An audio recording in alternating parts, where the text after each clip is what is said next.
దానికి ప్రభు ఇచ్చిన ధన్యతను బట్టి ప్రభుకు స్తోత్రం చెల్లిస్తున్నాం. హల్లెలూయా. దేవానికి స్తోత్రం కలుగును గాక. బైబిల్ గ్రంథంలో పోరాటము ఆయుధం. పోరాటం క్రైస్తవ జీవితమే గొప్ప పోరాటం. క్రైస్తవ జీవితమే చాలా పెద్ద పోరాటం. యోబు గ్రంథము 14వ అధ్యాయం 14వ వచనం చదివితే యుద్ధ దినములు అంటాడు. దాన్ని మనకున్న దినములు యుద్ధ దినములు అంటాడు. యోబు గ్రంథము 14వ అధ్యాయం 14వ వచనంలో రాయబడింది ఆ మాట. మరణమైన తరువాత కుదురా అలాగుండిన ఎడల నాకు విడుదల కలిగే వరకు నా యుద్ధ దినములన్నీ కనిపెట్టి ఇందును. నా యుద్ధ దినములన్నీ నేను కనిపెట్టి, దేవుని వాక్యం బట్టి క్రైస్తవ జీవిత దినాలని యుద్ధ దినాలు. ఒక పోరాటమే. ప్రతి రోజు కుటుంబంలో, సంఘంలో, సమాజంలో ఆయన ప్రతి విషయంలో ఎక్కడో దగ్గర ఏదో ఒక పోరాటాన్ని ఎదుర్కొంటూ ఉంటాం. ఈ పోరాటాలన్నీ జయించడానికి కావలసినటువంటి దైవ శక్తి కావాలి, దేవుని ఆత్మ కావాలి, అభిషేకం కావాలి, ప్రార్థన కావాలి, విశ్వాసం కావాలి, పరిశుద్ధ కావాలి, దైవ నమ్మకత్వం కావాలి. ఇవన్నీ ఉంటే గానీ పోరాటంలో ముందడుగు వేయలేం. దేవుని పాదాల దగ్గర నేర్చుకుందాం. బైబిల్ గ్రంథాన్ని పరిశీలిస్తే దేవుని వాక్యంలో పోరాటాన్ని కూడా ఒక సమయాన్ని ఏర్పాటు చేశాడు. మనం పోరాటం అనుకున్నప్పుడు రాదు, మనం పోరాటం కోరుకున్నప్పుడు రాదు, గుర్తుపెట్టుకోవాలా. కానీ దేవుడు యాకోబు జీవితంలో అతడు 21 సంవత్సరములు తన మేనమామ ఇంట్లో కొలువు చేసిన తర్వాత ఇంకా దేవుడే కలువు చేసుకొని ఇంక ఈ బానిసత్వం నుంచి విడుదల పొంది నువ్వు ఈ మేనమామ ఇంటి దగ్గర నుంచి నేను చూపించే దేశానికి మళ్ళీ నీ సొంత దేశానికి మళ్ళీ వచ్చేమని, ఈ సొంత దేశానికి మళ్ళీ అతను తిరుగు వచ్చినప్పుడు దేవునికి ఆలోచన కలిగి అతను మళ్ళీ తిరిగి బానిసత్వ బతుకులోంచి రాకూడదు. ఏదో భార్య బిడ్డలు కుటుంబాలు ఉన్నారు అని చెప్పేసి అని వాళ్ళు సాధారణ పరిస్థితుల్లో వారిని తీసుకురాకూడదు. జాగ్రత్తగా గమనించాలి. అతను ఒక బానిసగా రాకూడదు. ఏదో కొలువు చేసి అక్కడి దగ్గర కొలువు చేసే జీవితంలో రాకూడదు. ఇలాగ తన జీవితంలో భార్యలు కావాలనే ఇంచుమించు 21 సంవత్సరం 7 ఏళ్ళ వరకు 14 ఏళ్ళ వరకు ఇలాగా కనిపెట్టి మొత్తం మీద భార్యల కొరకే బానిసత్వాన్ని అంతా అనుభవించాడు. జాగ్రత్త గమనించాలి. ఏ వ్యక్తుల కొరకు మనం బానిసత్వం అనుభవించుకోవాలి. ఈ ప్రపంచంలో ఏ వ్యక్తి కొరకు, ఏ మనుషుల కొరకు మనం బానిసత్వం అనుభవించుకోవాలి. యేసు ప్రభువారు పౌలు గారిని భక్తుడు అంటాడు, క్రీస్తు యేసు ఖైదీని అంటాడు పౌలు. ఆయన క్రీస్తు కొరకు మాత్రమే ఖైదీ, తన పాపం చేసుకో. కనుక ఎవరు ఏ బానిసత్వంలో ఉండటానికి లేదు. శారీరక, మానసిక, ఆత్మీయ ఏ బానిసత్వం ఉండకూడదు. నీ మనసు బానిసత్వంలో ఉండకూడదు. నీ శరీరం బానిసత్వంలో ఉండకూడదు. నీ ఆత్మ బానిసత్వంలో ఉండకూడదు.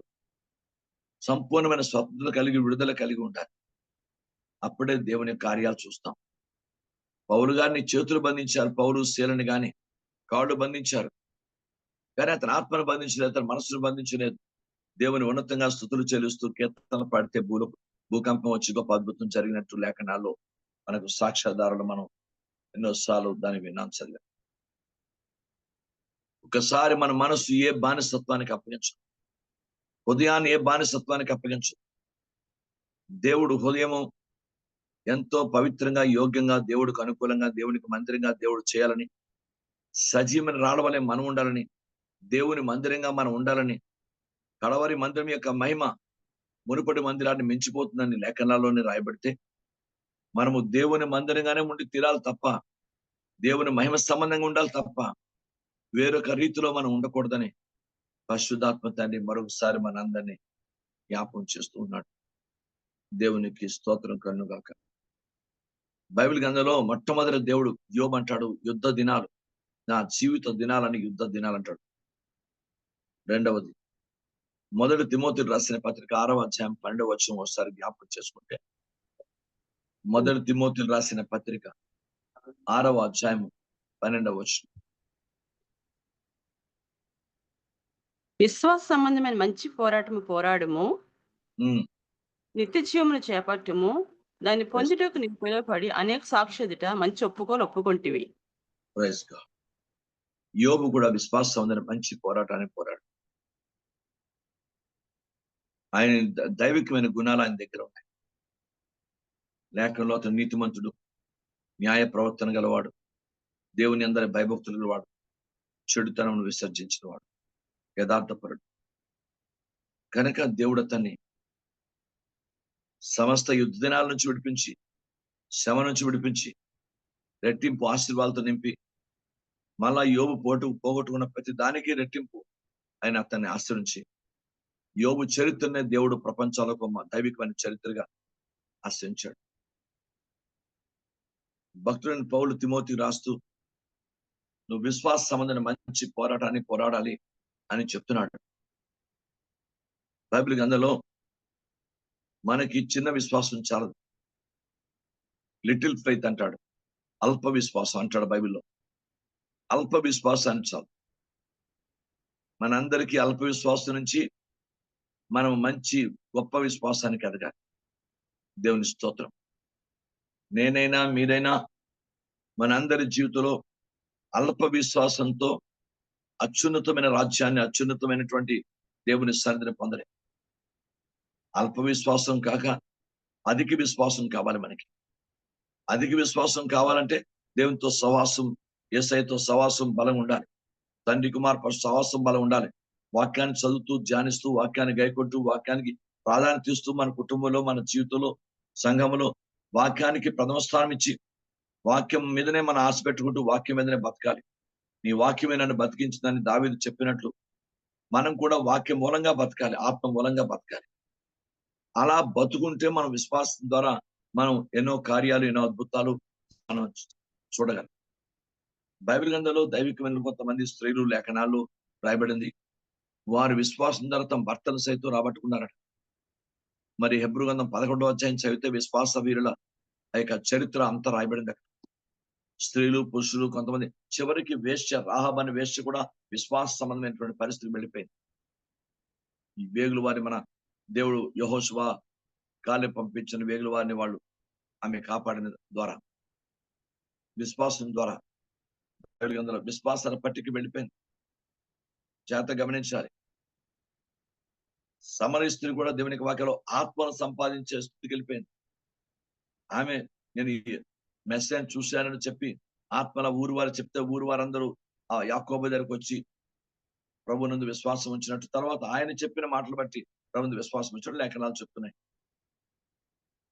జాగ్రత్త జ్ఞాపకం.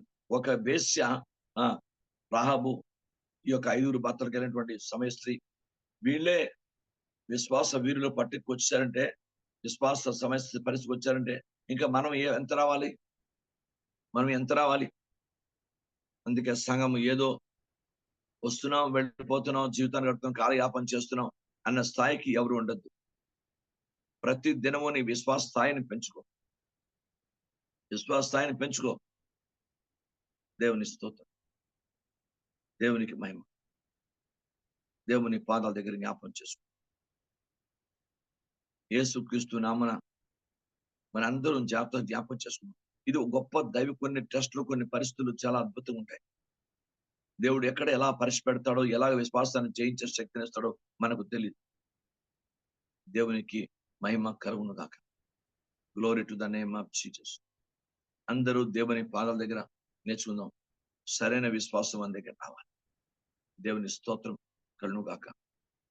మనం బైబిల్ గ్రంథంలో ఉంది, గొప్ప విశ్వాసానికి మనం వెళ్ళాలంటే గొప్ప స్థితిని, దేవుని కొరకు గొప్ప అద్భుతాలు మనం చేయాలి. మనమే గొప్ప పనులు మనం చేయాలి. ఆయన కొరకు గొప్ప కార్యం చేయండి అంటాడు బైబిల్ గ్రంథంలో, దానియేలు గ్రంథంలో. కనుక నేను మీరు కూడా గొప్ప విశ్వాసానికి వెళ్ళి, అమాని విశ్వాసము గొప్పదంటాడు యేసు ప్రభువారు. వేరొండు కనుక స్త్రీ యొక్క విషయంలో తన బిడ్డ యందు యేసు ప్రభువుని విశ్వాసం ఉంచి తన బిడ్డను ప్రభు పాదాలు పెట్టినప్పుడు ఆమె మాటలో తన్ని కదిలించేసాయి. ఆమె మాటలు అతన్ని కదిలించేసాయి. అతడు అద్భుతమైనటువంటి మరి బైబిల్ గ్రంథంలో శతాధిపతి అయినటువంటి వ్యక్తి కూడా ఆయన మాటలను విశ్వాసాన్ని ప్రభువుని కదిలించేసాయి. గుర్తుపెట్టుకోండి, మన జీవితంలో మనకు అనుకూలం విశ్వాసం కాదు, ప్రభువును సైతం కూడా ఆశ్చర్యచకితుని చేయాలి. అలాంటి విశ్వాసం రావాలి మనకి. దేవుని స్తోత్రం. నేను మనం మీకు చెప్పాను, బైబిల్ గ్రంథంలో అందరూ అబ్రాహాము సంతానం కాదు.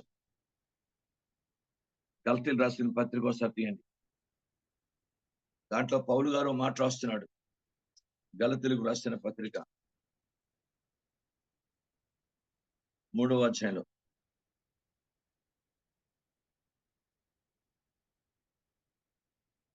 అబ్రహాము 6వ వచనం 3:6 నుంచి, అబ్రహాము దేవుని నమ్మెను, అది అతనికి నీతిగా ఎంచబడింది.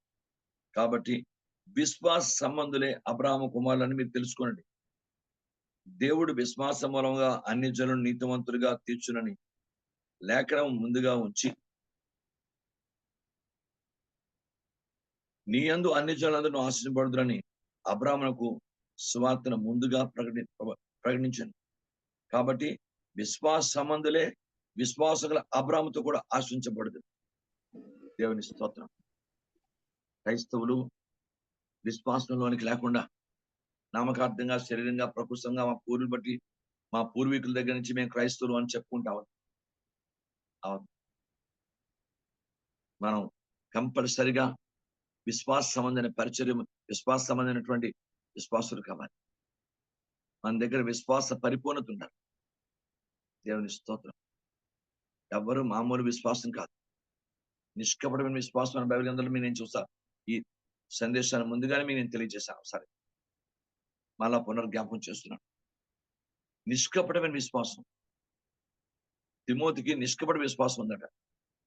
అతని తల్లికి అతనికి అవ్వకి నిష్కపట విశ్వాసం ఉంది.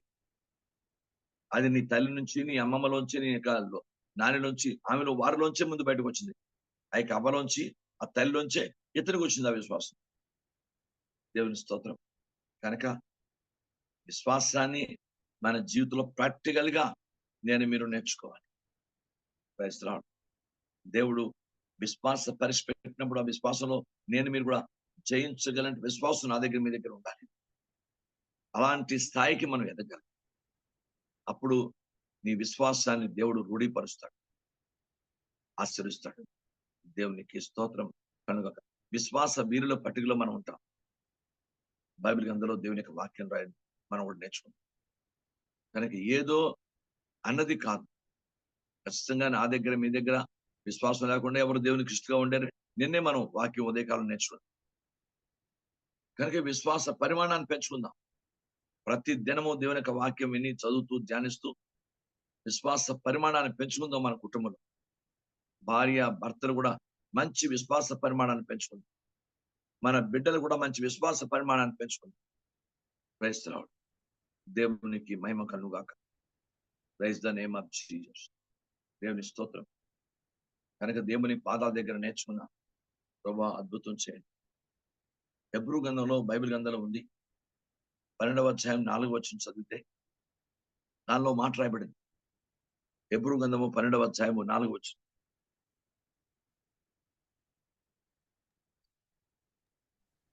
మీరు పాపంతో పాటులో రక్తము కారినందుక ఇంకా దాన్ని ఎదిరింపలేదు. జాగ్రత్త గమనించండి. సాతానుతో పోరాటం ఒక ఎత్తు అయితే, పాపంతో పోరాటం మరొక ఎత్తు. ఏదైతే సులువుగా చిక్కులు పెట్టిన పాప భారం అందరి ఉంటుందో దాన్ని పోరాడి చేయించాలి. కొన్నిసార్లు మనం కొన్ని పరిస్థితులు మన ఇంట్లో, మన వ్యక్తిగత జీవితంలో కొన్నిసార్లు పాపాన్ని జయించకపోతే మనం దేవునికి అనుకూలంగా ఉండలేం. బైబిల్ చెప్తుంది, పాపంతో పోరాడి జయించే శక్తిని మనకి, మీకు, నాకు కూడా పుట్టాలి. Praise God. బైబిల్ గ్రంథాన్ని గమనించండి. అందుకే చాలా విషయాలు భక్తుడు అయినటువంటి యోసేపును ఉదాహరణగా తీసుకుంటాం. పాపము దగ్గరకు వచ్చి పాపాంతాన్ని బలవంతం చేసి పాపాంతాన్ని హత్తుకున్న సమయంలో పాపాన్ని తునికి నుంచి పారిపోయాడు. దేవుడు అతన్ని ఆశ్రయించాడు. ఈ రోజు మనం జాగ్రత్తగా గమనించాలి. పాపం నేను ఒత్తిడి చేస్తుంది. పాపం నేను బలవంతం చేస్తుంది. Praise God. Good.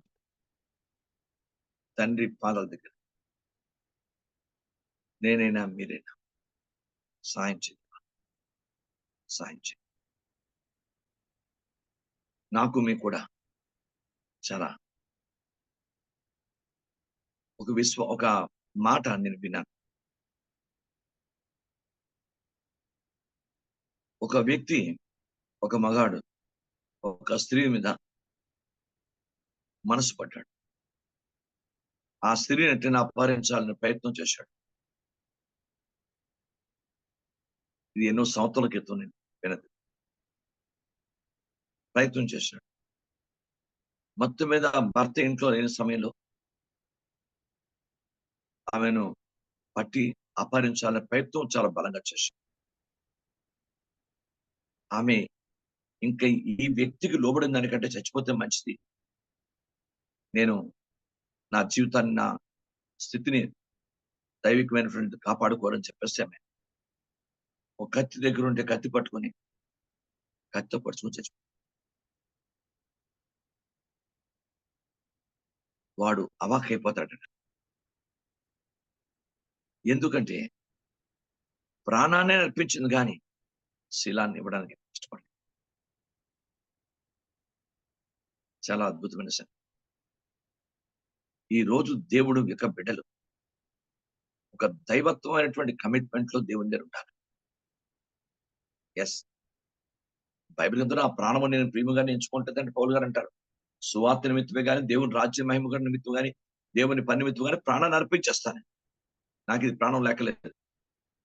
ఎందుకంటే నా ప్రాణం ఆయన చేతిలో ఉంది, నా ఆయుష్ ఆయన చేతిలో ఉంది, నా దినములు నా సమస్తం ఆయన చేతిలో ఉన్నాయి, నా కాలగతులు ఆయన చేతిలో ఉన్నాయి అని పౌరు వారి విశ్వాసం.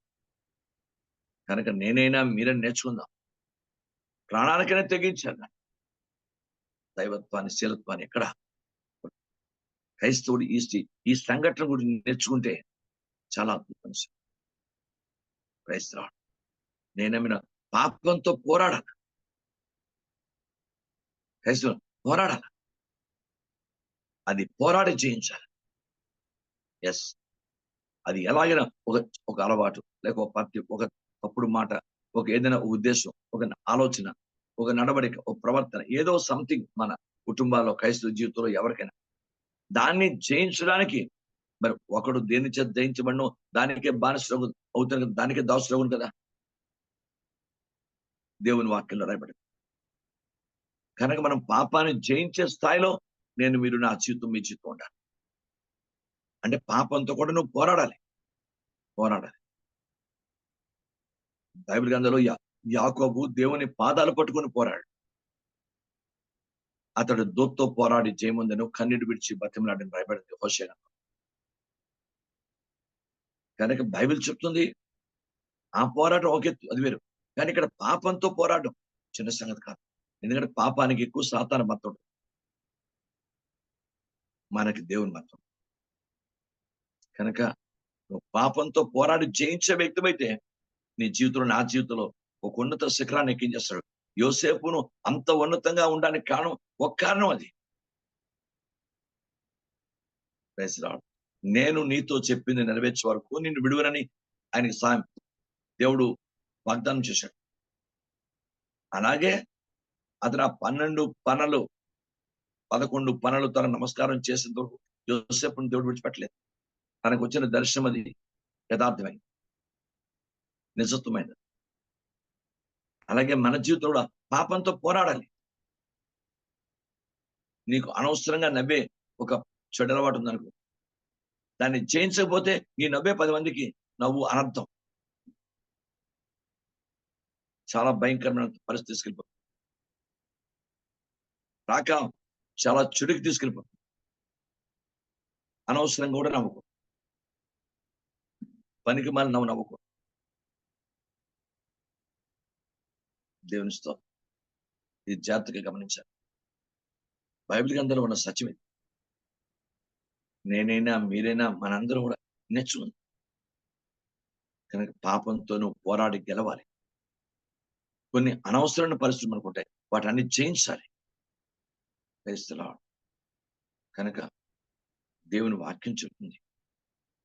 అనేక విధాలు తిండిబోత్తనం, నిద్రమత్తనం, సోమర్తనం, బద్ధకం, అవిశ్వాసం, అపనమ్మకం, అనుమానం, భయము, ఆందోళన, వాక్యాన్ని వ్యతిరేకమైనట్టు ఆలోచన విధానం, ఇవన్నీ రకరకాల సులువుగా పాపారాలు రకరకాలు ఉంటాయి. కొంతమందికి విపరీతమైన కోపం, ముక్కు మీద ఉండి కోపం అంటారు, అలా కోపం, ఇలాగ రకరకాలు ఉంటాయి. ఇవన్నిట్లో మనం జయించి తినాలి. మనకు జయించకపోతే మన జీవితం దేవుడు వాక్యానుసారం పరిపూర్ణత మనకి. కనుక పాపంతో పోరాడి రక్తము కారునంతగా మీరు ఇంకా పాపంతో పోరాడలేదు అని అంటాడు. దేవునికి స్తోత్రం, దేవునికి మహిమ. మొదటి తిమోతికి రాసిన పత్రిక 1వ అధ్యాయం 18వ వచనం ఒకసారి చూడండి.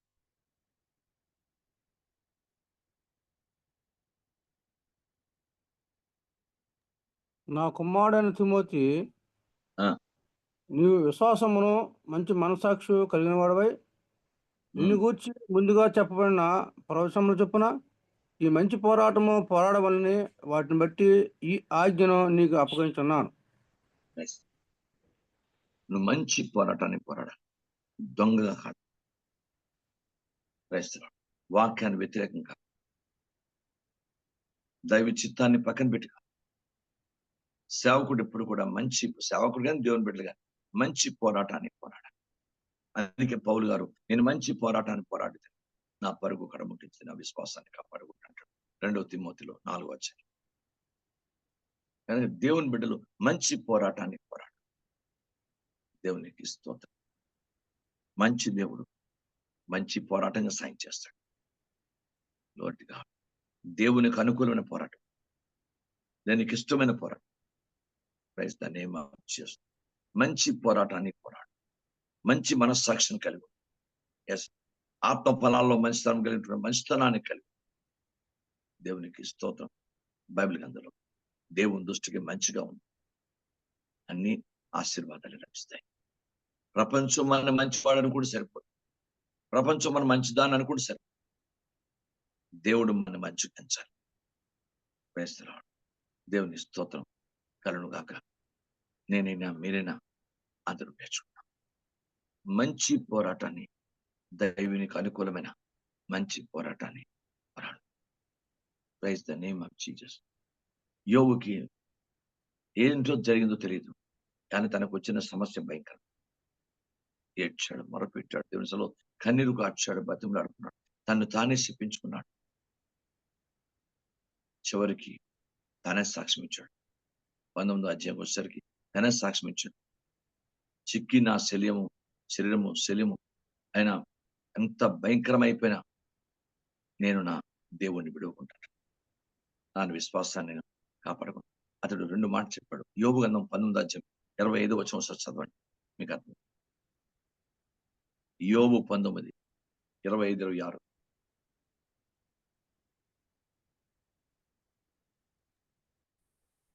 అయితే నా విమోచకుడు సజీవుడనియు తరువాత ఆయన భూమి మీద నిలిచిననియు నేను ఎరుగుదును.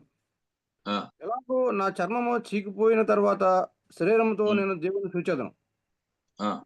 నా మట్టుకు నేనే చూచెదను, మరి ఎవరినో కాదు, నేనే కన్నులారా ఆయనను చూచెదను. పోరాటం అయిన తర్వాత బాధతను, శ్రమ, బాధ అయిన తర్వాత ఆయన జీవితంలో వచ్చిన దైవికమైనటువంటి అద్భుతమైన ఆలోచన ఏంటంటే, నా దేవుణ్ణి చూస్తాను, నా యేసయ్యని కళ్ళారా చూస్తాను, నా పరమతాన్ని కళ్ళారా చూస్తాను, నా పరమతాన్ని. ఎందుకంటే అప్పుడు యేసు వారు శరీరానికి లేడు కనుక నా పరమతాన్ని కళ్ళారా చూస్తాను. బైబిల్ గ్రంథంలో ఉన్న సత్యం ఏంటంటే, పోరాటం చాలా కొన్నిసార్లు కుటుంబంలో, సంఘములో అనారోగ్యం ద్వారా, లేక ఆర్థిక ఇబ్బందుల ద్వారా, అనేక సమస్యల ద్వారా అనేక పోరాటాలు, ప్రపంచంలో రకరకాల పోరాటాలు, క్రైస్తవ జీవితంలో ముఖ్యంగా రకరకాల సమస్యలు, పోరాటం. వీటన్నిటిని జయించడానికి మామూలు మానవ శక్తి చాలు. దేవుని సహాయం కావాలి, దేవుని కృప కావాలి, దేవుని ఆత్మ కావాలి, దేవుని సలో ప్రార్థన కావాలి, దేవుని విశ్వాసం కావాలి, ప్రభు పాదాలు పట్టుకొని జీవించే దైవిక జీవితం కావాలి. దీనత్వం కావాలి, ఆ అనకు కావాలి, మెలకు కావాలి. ఇవేవి లేకుండా మన పోరాటాలు చేయించు. దేవునికి స్తోత్రం. బైబిల్ గ్రంథంలో మనం చూద్దాం. యూదా రాసిన పత్రికలో మొదటి 1 అధ్యాయం అది. దాంట్లో 2, 3 వచనాలు చూడండి. యూదా ఫస్ట్ 2 మూడో వచనం. వచనం. మూడో వచనం. ప్రియులారా, ఆ, మనకందరికి కలిగిన రక్షణ గూర్చి మీకు వ్రాయవలెనని ఆ, విశేషాసక్తి గలవాడనై ప్రయత్నపడుచుండగా, ఉమ్, పరిశుద్ధులకు ఒక్కసారి అప్పగింపబడిన బోధ నిమిత్తము మీరు పోరాడవలెనని మిమ్మల్ని వేడుకొనుచు మీకు వ్రాయవలసి వచ్చాను. Praise God. బైబిల్ గ్రంథం చెప్తుంది, మీ బోధ నిమిత్తం కూడా మీరు పోరాడాలి. మనకు అపోస్తులు బోధించారు దేవుడు. Praise God. అపోస్తులు బోధ నిమిత్తం మనం పోరాడాలి, తప్పదు. ప్రపంచంలో రకరకాల బోధలు, రకరకాల పరిస్థితులు. అంటే ఎవరి బోధ వారికే నిజం అంటారు, అదే సత్యం అంటారు, దీంట్లోనే ఉండాలంటారు ఎవరి బోధ. కనుక దేవుడు బైబిల్ అని చెప్తుంది, దేవుడు మీకు అప్పగించబడిన బోధ అంటే క్రీస్తు బోధ. Praise Lord. 2వ యోహాను రాసిన పత్రికలో 9వ వచనం ఉంటుంది చూడండి. 2వ యోహాను 9వ వచనం ఉంటుంది. క్రీస్తు బోధ యందు నిలిచుండక దాన్ని ఆ, విడిచి ముందునకు సాగు ప్రతి వాడును దేవుని ఉమ్, అంగీకరింపని వాడు. ఆ బోధ ఉమ్, యందు నిలిచుండువాడు తండ్రిని కుమారుని అంగీకరించువాడు. చూసారా? బైబిల్ గమనించింది క్రీస్తును బోధ. ఏదైతే క్రీస్తు అపోస్తులకు బోధించాడో అదే నిజమైన బోధ. అపోస్తులు దైవాత్మానుసారంగా ఏది బోధించారో అది క్రీస్తు బోధ. ఈ బోధ ఏంది ఎవరైనా ఉండకుండా తమ ఇష్టం వచ్చిన బోధ ఉంటే అది దేవునికి ప్రతికూలం. అది దేవుడు ఇష్టపడ్డాడు. కనుక క్రీస్తు బోధ వెరీ ఇంపార్టెంట్. దేవునికి మహిమ కలుగును. కనుక నేను మీరు నేర్చుకుందాం. మన బోధ నిమిత్తం కూడా పోరాడాలి. తప్పదు. రకరకాల ఆటంకాలు, రకరకాల పరిస్థితులు, అది కాదు ఇదని, ఇది కాదు అదని. క్రైస్తవుడు మీకు అర్థమైందా? చాలా కాంపిటీషన్స్ ప్రపంచంలో, క్రైస్తవ జీవితాల్లో చాలా భయంకరమైనటువంటి కాంపిటీషన్స్. చాలా ఘోరం ఉంటుంది పరిస్థితి. జాగ్రత్త పడదాం. దేవుని పాదాల దగ్గర నేర్చుకుందాం. కొంతమందికి గద్దింపు ఇష్టం ఉండదు. ఎందుకంటే నాకు అలాంటి వ్యక్తి తారసపడ్డాడు. పాస్టర్ గారు నన్ను ఎవరో హెచ్చరించడం అంటే, గద్దింపు అంటే నాకు ఇష్టం ఉండదండి. మరి దుర్బీజుడు అయిపోతావు. దేవుడు నిన్ను గద్దించకపోతే దుర్బీజుడు అయిపోతావు. దేవుడు గద్దించిన మనుషుడు దాన్ని బైబిల్ దగ్గర. దుర్బీజుడు అంటే మీకు అర్థం చెప్పక్కర్లేదు. చాలా భయానకమైన పరిస్థితులు. ఎవరు దుర్బీజులు ఉండకూడదు. దైవ సంబంధం వ్యక్తులుగా ఉండాలి. కనుక చాలా మందికి హెచ్చరిక అంటే ఇష్టం ఉండదు. పరిశుద్ధాత్మ దేవుడు హెచ్చరిస్తుంటే ఇష్టం ఉండదు. అలా ఇష్టం లేకపోతే నువ్వు దుర్బీజ కింద అయిపోతావు. దేవుడిని వాక్యం ద్వారా గద్దించకపోతే నీ జీవితం ప్రభువుకు అనుకూలంగా కట్టబడదు. దేవునికి స్తోత్రం. ఓ మాట చూడండి చెప్తాను. రుబ్బురోలు కానీ, తిరగలు కానీ, ఈవెన్ గ్రైండర్ కానీ, దానిలో ఒక రాయి ఉంటుంది. ఆ రాయిని నువ్వు కంటిన్యూగా సంవత్సరానికో 2 సంవత్సరాలకో గంటలు పెట్టిస్తేనే మళ్ళీ అది నీకు కరెక్ట్ గా పప్పు నీకు అనుకూలమైన సమయంలో నీకు కరెక్ట్ గా ఇస్తుంది. అది ఎప్పుడు నీకు అది బాగా నున్నగైపోయింది అనుకో, ఇంకా దానికి నువ్వు ఎంత పెట్టి ఖరీదుకున్నావు చూద్దాం అవసరం లేదు. మళ్ళీ నీకు రాయే కరెక్ట్ గా నీకు గంటలు పెట్టి రాయి ఉంటే అదే నేను రుబ్బుతూ నీకు సరైనటువంటి పప్పు నీకు అందిస్తుంది. రుబ్బుని జాగ్రత్తగా ఉంచాలి. రాయి గంటు పెట్టకపోతే ఆ రాయి దేవుని మనం ఆలోచిస్తే మనం శారీరకంగా మనం ఆలోచిస్తే ఆ రాయి నీకు అనుకూలంగా నీకు పనిచేయదు. రాయి గంటు పెట్టాడు. ఆ గంట్లు పెట్టడం వల్లే దీనివల్లే నీకు పప్పుని కరెక్ట్ గా రుబ్బి నీకు అనుకూల రీతిలో నీకు ఏ రీతిలో పనికొస్తో ఆ రీతిలో ఇవ్వగలదు ఆ మెషిన్, ఆ రాయి ద్వారా. అయ్యో నా రాయి గంతులు పెట్టకూడదు అనుకుంటే నీ మెషిన్ పక్కన పెట్టాడు. తెలివి తక్కువగా మెషిన్ పక్కన పెట్టేస్తావా? తెలివి గల రాయి గంట్లు పెట్టి ఆ రాయిని సద్వినియోగపరచుకొని ఉపయోగించుకునే ప్రయత్నం చేస్తావా? దేవుడు కూడా బైబిల్ గ్రంథంలో ఉంది. Praise the lord. పేతురుని గద్దించుడు యేసయ్య. దైవజనులు కూడా దేవుడు గద్దించిన సంఘటనలు బైబిల్. ప్రయత్నిస్తున్నాడు. ప్రభా దయచేసి వారిని ఏమన్నా నేనేం చేయాలో నాకు తెలియదు, ఊరుకో అన్నాడు. కోరాహు దాతాన విరమిషు మోషే. బైబిల్ చూడండి. రాయితో మాట్లాడంటే రాయిని కొట్టాడని దేవుడికి ఒక విధమైన ఆలోచన. బైబిల్ దేవుడు కూడా అందరినీ చూస్తాడు. దేవుడు గద్దించకపోతే అవుతుంది. అంచేత మనం పోరాటంలో గద్దింపు ఉంటుంది. ఆ బోధని జాగ్రత్తగా ఆ గద్దిస్తేనే మన జీవితంలో గద్దింపు, ఆదరణ, క్షమాభివృద్ధి 3 రకాలు ఉండాలి. దాన్నే గద్దింపుని మరొక భాష అంటాడు. క్షమాభివృద్ధి, ఆదరణ, హెచ్చరిక. ఏమీ లేకుండా మనం దేవుని సన్నిధికి, పరలోకాన్ని వెళ్ళిపోలేం. దేవునికి స్తోత్రం. గుర్తుపెట్టుకోండి, పసిబిడ్డ పుడతాడు కదా, కొన్ని ఆపరేషన్ చేసి బిడ్డను బయట తీస్తారు. ఆ బిడ్డ ఏడవకపోతే బీపీ మీద కొడతారు డాక్టర్. బిడ్డ చచ్చిపోవాలని కాదు, బిడ్డ ఏడవాలి. బిడ్డ ఏడుస్తే బతుకుతాడు. బిడ్డను వీపు మీద కొడతారు. మరో ఉదాహరణ చెప్తాను. కొన్నిసార్లు చెస్ట్ హార్ట్ పెయిన్ వస్తుంది. చెస్ట్ మీద వ్యక్తి ఈ 2 చేతులు పెట్టి ఆ చెస్ట్ ని మొత్తం మీద కనిపిస్తారు. మొత్తం ఆ గుండె మళ్ళా కొట్టుకునే స్థాయికి ప్రయత్నం చేస్తారు. మనిషి చచ్చిపోవడం కాదు. దేవుని వాక్య ప్రకారం కూడా పరిశుద్ధాత్మ దేవుడు గద్దెంపుడు కూడా అలాగే ఉంటుంది.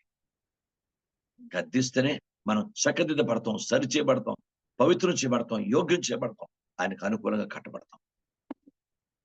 జీసస్ కుమ్మరి మంటిని సారి మీద తీసుకురాక మునిపై ఎన్నిసార్లు తొక్కుతాడో, ఎన్నిసార్లు దానిలో ఉన్న పొలాలని, ఆ చిన్న మట్టి పిల్లల్ని, లేకపోతే ఆ రాళ్ళని, ఏవేవో అని ఏరేసి అది కంప్లీట్ గా అతనికి ఒక పాత్రను తయారు చేయాలంటే ఒక ఉన్నత దాని తగినతో అంత ఖచ్చితంగా ఆయన పర్ఫెక్ట్ గా ఉండే ముద్దను తీసుకొచ్చి సారి మీద పెడతాడు.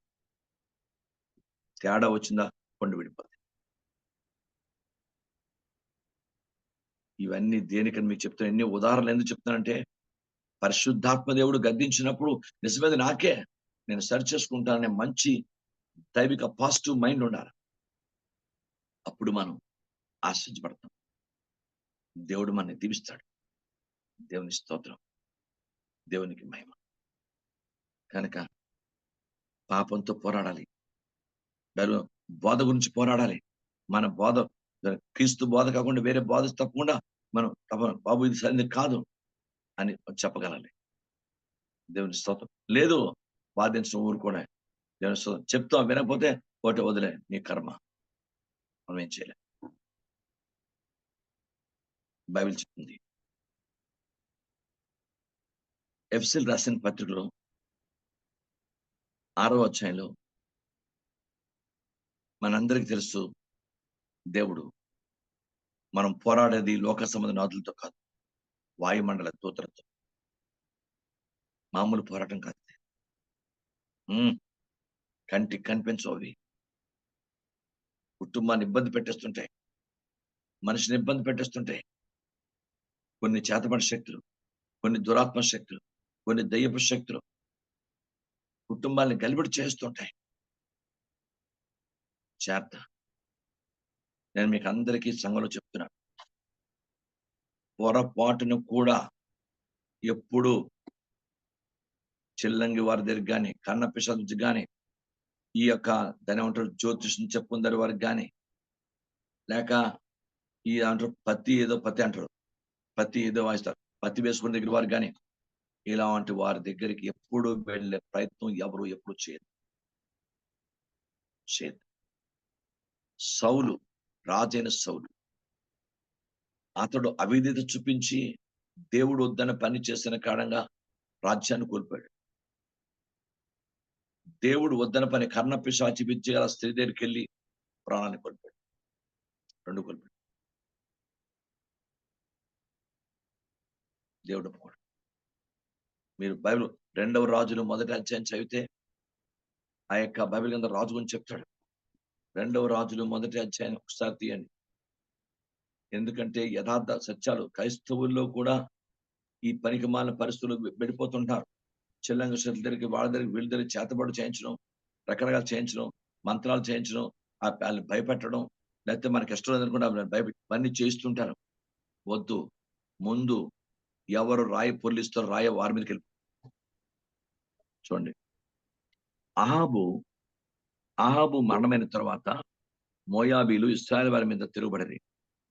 అమజ్యా షోమ్రోనున్న తన మేడగది కిటికీలో నుండి కింద పడి రోగే, మీరు ఎక్రోను దేవతయగు బయల్జెబూబు నద్దకు పోయి ఈ వ్యాధి పోగొట్టుకుని నేను స్వస్థపడుదునో లేదో విచారించుడని దూతలను పంపగా, యెహోవా దూత తిష్బీయుడని ఏలియాతో ఇలాగూ సెలవిచ్చాను, నీవు లేచి షోమ్రోన్ రాజు పంపిన దూతలను ఎదుర్కొనబోయి ఇట్లను, ఇశ్రాయేలు వారిలో దేవుడు అన్నవాడు లేడనుకొని ఎక్రోను దేవతైన బయల్జెబూలు బహు యొద్ద మీరు విచారింపబోచున్నారా?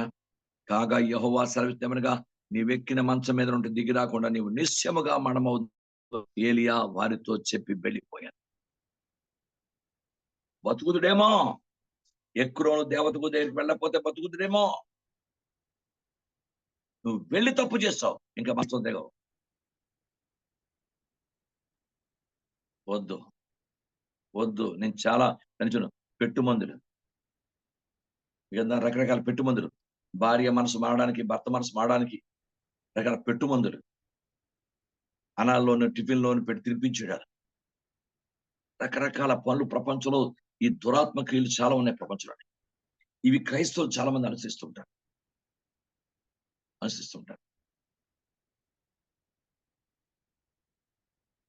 ఎంత దౌర్భాగ్యం అంటే అంత దౌర్భాగ్యం. ఇవన్నీ నేను విన్నాను. క్రైస్తవుడు కనుక దేవుని బిడ్డ, ఇవన్నీ దైవవాక్యాన్ని వ్యతిరేకం. నువ్వు పోరాడుతుంది మనుషులతో కాదు, వాయుమండల దూతలతో పోరాడుతున్నావు. నీకు తెలీదు. నీకు తెలియకుండానే కొన్ని శోధనలు, కొన్ని శ్రమలు, కొన్ని పరిస్థితులకి వెళ్ళిపోతావు. దుష్టుడు ఎంత గలిబిడి కుటుంబంలోనే. ప్రేమగా ఉన్న కుటుంబంలో, పరిశుద్ధంగా ఉన్న కుటుంబంలో, దైవిక కుటుంబంలో, ఆత్మీయంగా ఉన్న కుటుంబంలో, అనురాగంతో దైవికంగా దేవుని పని జరిగిస్తున్న కుటుంబంలో రకరకాల చిచ్చులు పెట్టాలని దుష్టుడు ప్రయత్నం చేస్తుంటాడు. ఈ అపవిత్రమైన ఈ మంత్రశక్తులు బలంగా పనిచేస్తుంటాయి.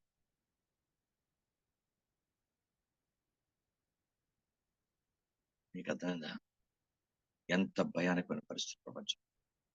జాగ్రత్త పడాలి. అంచేత మనం పోరాడింది వాయుమండల దూతలతో, లోకనాథులతో కాదు. దానికి కావాల్సిన ఆత్మశక్తి, సర్వం కవచం దేవుని బైబిల్ ఇచ్చాడు. వాక్యమైన ఆత్మకాటుకు, రక్షణ శిరస్త్రానం, ఇవన్నీ కూడా బైబిల్ గ్రంథంలో దేవుడు ఇచ్చినటువంటి తేజస్ సంబంధమైనటువంటి సమాధాన జోడు, ఇవన్నీ. కనుక క్రైస్తవ జీవితమే ఒక బ్యాటిల్, ఒక యుద్ధం, ఒక ఫైట్, పోరాటం. దీన్ని ప్రభువుకు అనుకూలంగా చేయాలి. ఆయుధాన్ని గురించి నేను రేపు చెప్తాను. టైం చాలు. బైబిల్ గ్రంథంలో క్రైస్తవుడు ఎలాంటి ఆయుధాన్ని కలిగి ఉంటే మంచిది అని నేను రేపు దాని గురించి చెప్తాను. ఈరోజు దైవికంగా ప్రభువారు బైబిల్ గ్రంథంలో వాగ్దానం చేశాడు. యోహాను సువార్త 16:33 చదివితే మాట చదవండి, ముగిస్తున్నాడు. యోహాను సువార్త 16:33. సమాధానము నా యందు మీకు సమాధానం కలిగినట్టు ఈ మాటలు మీతో చెప్తున్నాను. లోకములో మీకు శ్రమ కలుగును, అయినను ధైర్యం తెచ్చుకొనుడి, నేను లోకమును జయించున్నాను.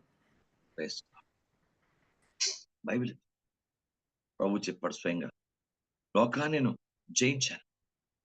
మీకు శ్రమ కలుగుతుంది, మీరు జయిస్తారు. నేను జయించాను, తప్పకుండా జయిస్తాను. చాలా స్పష్టంగా ధైర్యము తెచ్చుకోండి, నేను లోకమును జయించున్నాను. ఖచ్చితంగా దేవుడు జయాన్ని మనకిస్తాడు.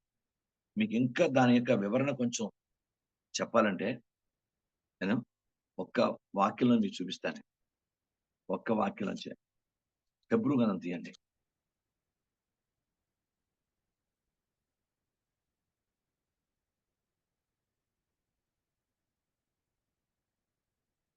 రెండో అధ్యాయం చూడండి, 18వ వచనం చూడండి. తాను శోధింపబడి శ్రమ పొందిన కనుక శోధింపబడి వారికి సహాయం చేయగలవాడై ఉన్నాడు. ఆయన సమర్థుడు. ఆయన శోధించబడ్డాడు, జయించాడు.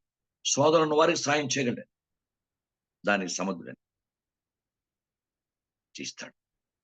ఆ శక్తిని ఎలా జయించాలో మనకు వచ్చిన శోధనను శారీరక సంబంధంగా, ఈ లోక సంబంధంగా, సంఘం మిత్రుల నుండి, స్నేహితుల నుండి, రక్త సంబంధులు, బంధుమిత్రులు, స్నేహితులు, అనేకమైన వ్యక్తుల ద్వారా వచ్చే రకరకాల శోధన నుంచి ఎలా జయించాలో, ఎలా ఆ జయాన్ని పొందుకోవాలో, ఎలా పరిస్థితులు మనుషుల నుండి వచ్చే శోధన నుంచి ఎలా మనం అద్భుతమైనటువంటి జయం పొందాలో, వీటన్నిటికీ మార్గం సరళం చేస్తారు ప్రభు. మనకి విశ్వాసం ఉండి ప్రార్థన చేస్తే మనము ముందు పోరాటాలు ఎన్నున్నాయి, పోరాటం ఏంటి అన్నది మనం నేర్చుకున్నాం. ఆయుధాన్ని రేపు నేర్చుకుందాం, ఎలాంటి ఆయుధం ఉపయోగించాలి. దేవుని స్తోత్రం, దేవుడు కార్యం చేస్తాడు. కనుక దేవుని పాదాలు పట్టుకున్నాం, ప్రార్థన చేద్దాం. దేవునికి మహిమ కలుగును గాక. Glory to God. దేవునికి స్తోత్రం. చూడండి, ఆ ఒలివియా తెల్లవారుజామున ఫోన్, మా కాంతి ఫోన్ చేస్తుంది. 4:30 ఎంతో 4 నేను ప్రేయర్లో ఉన్నాను. పాప జ్వరం డాడీ ప్రార్థన చేయండి. ఎవ్వరు లేరు రూమ్ లో, ఒక్కటి కనీసం ఏ సాయం లేదు. తెలియ చెప్పాను, అమ్మ భయపడ, ప్రభుని ప్రార్థించు, ఆపత్కాలం మందు నమ్ముకుని తగిన సాయం. ఎవ్వరు లేరు రూమ్ లో, ఒక్కరితే పడుతుంది. తాతయ్య ఆకలేస్తుంది, తాతయ్య ఏం చేయాలి? కన్నీరు కాల్చిన తప్పించి ఎవరు పెట్టి వాడపడలేరు. నేను ప్రభుని అడిగాను, ఆకలి తీర్చింది దేవుడు. బిడ్డ ఆకలి ఉంది, ఆకలి తీర్చండి అయ్యా. ఎవ్వరు లేరు ఏం చేయడానికి. అయ్యా నువ్వు సహాయం చేయ ప్రభా. ఎవరిని పంపిస్తావు, నీ చిత్తం. ఆ బిడ్డకు ఆకలి తీర్చు, ఆ బిడ్డ జ్వరాన్ని స్వస్థపరచయ్యా. అక్కడ మందులకి వెళ్దామంటే లక్షలు కట్టాలి. ఒక చిన్న జ్వరంకే 1000 మీద తీసుకుంటాడు. పేరుకే అది దైవికమైన దేశం అంటారు, క్రిస్టియన్ కంట్రీ. కొన్ని విషయాల్లో చాలా దుర్మార్గమైనటువంటి రూల్స్ అక్కడ, పేరుకే. కనుక జాగ్రత్త గమనించాలి. నేను చెప్పేది ఆ బిడ్డకు అదే చెప్పాను. అమ్మ విశ్వాసం ఉండు, ప్రార్థన చేసుకో. తండ్రి నువ్వు తప్ప నాకు ఏ దిక్కు లేదు, నువ్వే నన్ను స్వస్థపరచుకోమన్నాడు. కార్యం చేస్తాడు. బ్రెడ్ తప్ప నా దగ్గర ఏం లేదు తాతయ్య. ఆ బ్రెడ్ తింటే వాంతి వస్తుంది తాతయ్య. కష్టమే ఉంటుందని తప్పదు. టార్గెట్ సాధించాలి, 4 ఏళ్ళు ఉండాలంటే కొన్ని శ్రమలు. జస్ట్ చిన్న ఉదాహరణ చెప్తున్నాను. ఎవరు లేరు అక్కడ, ఒక్క రూమ్ లో పండుకుంది. ఈ రోజు బైబిల్ గ్రంథం చెప్తుంది, దయచేసి ఆ బిడ్డ కొంచెం మీరు ప్రార్థనలో జ్ఞాపకం చేసుకోండి. మన కళ్ళెదురు పెరిగిన బిడ్డ కనుక దయచేసి మీ అందరికీ ప్రేమ కలిగిన బిడ్డ కొలివి, దయచేసి మీ ప్రార్థనలో జ్ఞాపకం చేసుకోండి. ఎందుకంటే ఇవన్నీ చెప్తున్నాను నేను మీకు. తప్పదు విశ్వాసంతో ప్రభు ప్రార్థన చేసుకోండి, ఆయన మీద ఆధారపడ అని చెప్పాను. ఏమవుదు నీకు, దేవుడు కార్యం చేస్తాడమ్మా. ప్రార్థన చేసుకుని దేవుడు ఆ మంచిళ్ళు తాగంతగా, నేను ఆ మంచిళ్ళే నీ రక్తంగా మార్చి ఆ బిడ్డను స్వస్థపరచుని అడిగాను. ఏది లేదు, మంచిళ్ళు తాగ. నీ దగ్గర మంచిలు ఉంటే మంచిలు తాగు. చూసారా, వేస్తారా? బైబిల్ చెప్తుంది, మరి దేవుడు మన కొన్ని పరీక్షలు, కొన్ని పరిస్థితులు మన జీవితం పెడుతున్నప్పుడు దాన్ని జయించడానికి ఆ దేవుడే శక్తిస్తాడు. ప్రభు పాదాలను పడిపోవాలంటాను నేను. ఆయన పాదాలను పడిపోండి అంతే, మా అద్భుతం చేస్తాడు. ప్రార్థన చేసుకో, దేవుడు తన మాట మన మీద తెప్పించు. మీలో ఆత్మ ప్రేరేపణ కలిగి చిన్న ప్రార్థన, పోరాటాలు ఎన్నోనే నేర్చుకున్నాం.